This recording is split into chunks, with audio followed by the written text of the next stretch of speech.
नमस्कार प्रेक्षक, C news Pune वृत्तदर्शन आपलं स्वागत। 2 एप्रिल हा लोकनेते भाई वैद्य यांचा स्मृती दिन। त्यानिमित्ताने आरोग्य सेना आणि भाई वैद्य फाउंडेशन यांच्या वतीनं देण्यात येणारा पुरस्कार हा डॉक्टर तारा भवाळकर यांना देण्यात आला। यावेळी तारा भवाळकर म्हणाल्या की समाजवादी विचारधारा हा एक जीवन प्रवाह आहे आणि तो मानवाला उन्नत करणारा आहे, मानवी मूल्यांवरती विश्वास ठेवणारा आहे आणि तो जात पात धर्म पंथ विरहित असा एक विचार प्रवाह जगामध्ये आहे आणि तो म्हणजे समाजवादी विचार प्रवाह। भाई वैद्य याप्रमाणे जीवन जगले आणि त्यांचा पुरस्कार मला मिळतोय हे माझे थोर भाग्यच। भाई वैद्यांच्या नावाने पुरस्कृत केलं जाणं हा खरंच मोठा सन्मान आहे। या निमित्ताने उपस्थित असलेले डॉक्टर अभिजित वैद्य, भाई वैद्यांचा आणि माझा त्यांच्या आयुष्याच्या खूप उशिरा भेट झाली, प्रत्यक्ष भेट ऐकून माहिती होता आणि ती भेट झाली ते आमचे मित्र सुगावा प्रकाशनाचे प्रकाशक श्रद्धे भाईंना नमन करतो। मला त्यांचा काही वर्ष सहवास लाभला होता। मी जेव्हा इथं पुण्यात आलो बदलून तेव्हापासून मी त्याला भेटायला गेलो होतो, तेव्हापासून शेवटपर्यंत मी त्यांच्या सहवासात होतो आणि माझ्या इन्क्लाब जिहादच्या प्रकाशनाला ते प्रमुख अतिथी म्हणून आले होते तेव्हा तिने अतिशय चांगलं विश्लेषण केलं होतं आणि माझ्या कादंबरीला ते सर्वात चांगला न्याय दिला होता। समीक्षकांनी लिहिलं असेल परंतु भाईंनी जे त्यांनी बोलले होते ते मला अजून लक्षात आहे।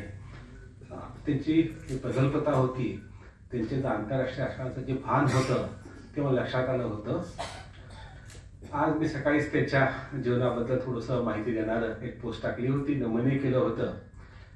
भाई खऱ्या अर्थानं मगाशी म्हटल्याप्रमाणे ताराबाईंनी एक अस्सल समाज नेते होते। त्यांनी कधीही तत्वाशी तडजोड केली नाही आणि असा गृहमंत्री भारताच्या जगात सापडणारे ज्यानं लाच देणाऱ्या माणसाला पकडून त्याला शिक्षा करवली आणि योग्य मार्गाने सर्वधर्मांचे माहेर खरे सुख नटानो हे सत्य ईशावर रूप आहे ज्योती प्राची सर्व लोका व्यर्थ दंभा पेटू नका सत्य सर्वांचे आदि घर सर्वधर्मांचे माहेर सर्वधर्मांचे माहेर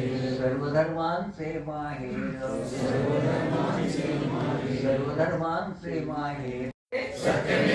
भारत माता की जय। हाथ वर करा जरा, भारत माता की जय, भारत माता की जय, भारत माता की जय, जिंदाबाद।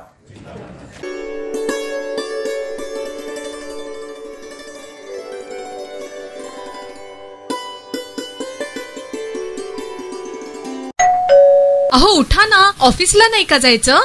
अगं मला आज फ्रेशच वाटत नाही, काही करायची इच्छाच नाही। अहो मग तुम्ही आजपासूनच न्यू युनायटेड फार्मसीचे गुड मॉर्निंग चूर्ण घेणं सुरू करा। अपचन, मलावरोध, बद्धकोष्ठ, आम्लपित्त आणि पोटाच्या तक्रारींवर खात्रीशीर आयुर्वेदिक उपाय गुड मॉर्निंग चूर्ण।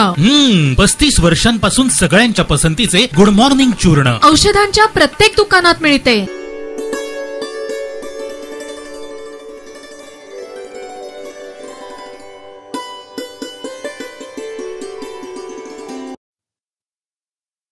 बासष्टाव्या नॅशनल मॅरिटाईम डे निमित्ताने पुण्यामध्ये एक विशेष कार्यक्रम आयोजित करण्यात आला होता।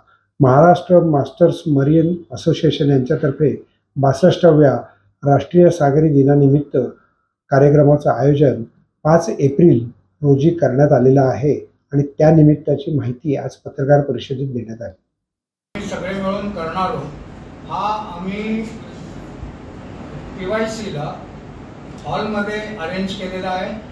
याचा उद्देश असाच आहे की आत्ता आम्ही असं सगळ्यांनी ठरवलं की पुण्यामधले जे सिनियर मोस्ट आमच्यामधले मेंबर्स आहेत हे सगळे 91-92 वर्षाचे आहेत, त्यांना आम्हाला फेलिसिटेट करायचं आहे. त्यांची इतके योगदान झालेलं आहे मर्चंट नेव्हीसाठी, इंडियन नेव्हीसाठी, तर यांना सगळ्यांना आम्ही त्याचं फेलिसिटेट करणार आहोत. आणि हा चालू का झाला नॅशनल मरीटाईम डे हे मी जोशी साहेबांना सांगतो, एक्सप्लेन करा. किरण जोशी, महा मरीनर्स असोसिएशनचा मेंबर आहे, तसेच CMMIचा पण मेंबर आहे. 1919 साली, त्याच्या आधी भारतीय नौवहनमध्ये काही तशी आपली भारतीय जहाजं कार्यरत नव्हती. पण 1919 साली 5 एप्रिलला SS लॉयल्टी ही जी सिंधिया स्टीमशिप नॅव्हिगेशन कंपनीची पहिली शिप ती मुंबईहून लंडनकडे रवाना झाली. आणि त्यानंतर भारतीय नौवहनामध्ये मोठी प्रगती झाली. त्याच्या आधीची जी मक्तेदारी होती ब्रिटिशांची ती संपूर्ण निघण्यासाठी एक पाऊल उचललं गेलं.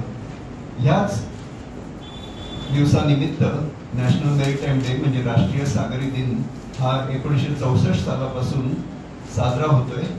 आणि आज ह्या 5 एप्रिलला त्याला 62वा त्याचे अॅनिव्हर्सरी आपल्याकडे आपण साजरी करत आहोत.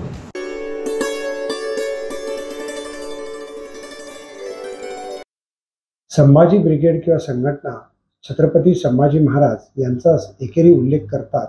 त्याचा निषेध म्हणून आज पुण्यात जिल्हाधिकारी कार्यालयाच्या ठिकाणी दीपक काटे यांच्या शिवधर्म या संस्थेच्या वतीनं आज आंदोलन करण्यात आलं. या आंदोलनाच्या निमित्ताने त्यांनी सांगितलं की राष्ट्रपुरुषांच्या संदर्भामध्ये एकेरी उल्लेख हा आम्हाला खटकतो आणि तो त्यांनी बंद करावा.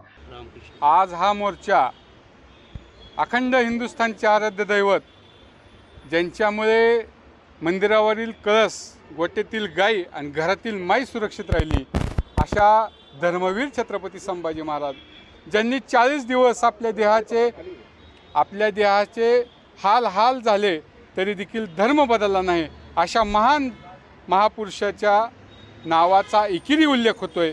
हे महाराष्ट्रासाठी खूप अपमानजनक आहे. खऱ्या अर्थाने पाहिलं तर धर्मवीर छत्रपती संभाजी महाराज व छत्रपती शिवाजी महाराज यांची ख्याती जगविख्यात आहे. अख्ख्या जगामध्ये महाराजांचा आदर्श घेतला जातो.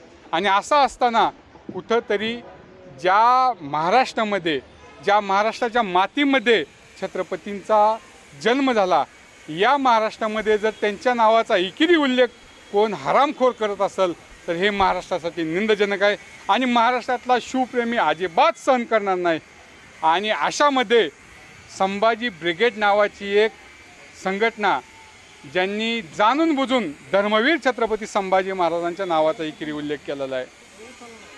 ज्या धर्मवीर छत्रपती संभाजी महाराजांनी धर्मासाठी आपले देह त्यागला परंतु धर्म नाही बदलला, ज्यांच्याविषयी असं म्हटलं जातं की देव देश धर्म पर मिटने वाला शेर शिवा का छावा था, एक ही परम प्रतापी महापराक्रमी मेरा शंभू राजा था. अशा महान छत्रपतींविषयी धर्मवीर छत्रपती संभाजी महाराजांच्या नावाचा एकेरी उल्लेख होतोय. ठीक आहे, आपण असं म्हणू की त्यांनी 25-30 वर्षापूर्वी ते नाव ठेवलं आणि तेव्हा कोणाच्या लक्षात आलं नाही. देर आहे दुरुस्त आहे. पण आज ज्या पद्धतीने संभाजी ब्रिगेडचे काही प्रवक्ते म्हणजे तो ब्लॅक बुलडॉग संतोष शिंदे दुनियाला ज्ञान वाटत असतो, त्यांचा संभाजी ब्रिगेडचा अध्यक्ष म्हणजे प्रवीण गायकवाड जे दुनियाला ज्ञान वाटत असतात, त्यांना हे लक्षात येत नाही की संभाजी महाराजांचा एकेरी उल्लेख होतोय का तुम्हाला जाणून बुजून करायचा आहे, याच्यामागं काय कारण आहे. तसं बघितलं तर संभाजी ब्रिगेडला धर्मवीर छत्रपती संभाजी महाराजांविषयी एवढा द्वेष का? पहिला प्रश्न असा आहे की त्यांनी ज्या दिवशी छत्रपती संभाजी महाराजांचं नाव ठेवलं संघटनेला संभाजी ब्रिगेड, ती पहिलं पाऊल टाकलं त्यांच्या अपमानाचं.